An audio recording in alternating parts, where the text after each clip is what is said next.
Well, to everybody, I'm just out here in my front garden.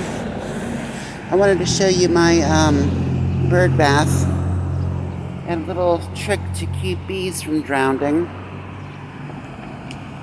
This is my new bird bath. I absolutely love it. The birds love it. So what I did was I put this little doily here. Okay.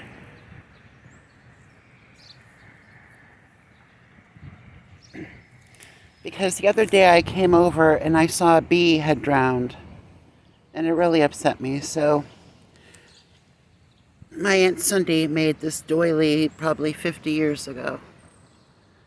But it's a great thing to put on the side of the bird bath. That way the bees or whatever can just sit on here. It'll stay moist. Have it part way into the bird bath. Okay, and they'll just sit up here and then they'll have something to grab onto. They won't fall in.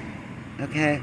So at least with this, there's a place that birds and also bees and bumblebees or whatever can sit on, get a drink, and not fall in.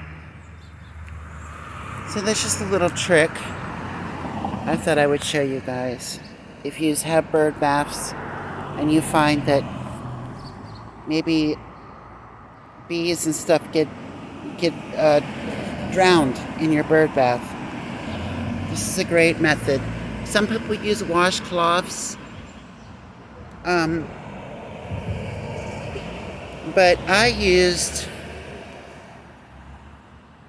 my Aunt Cindy's handmade doily, and it does the trick. It really does the trick.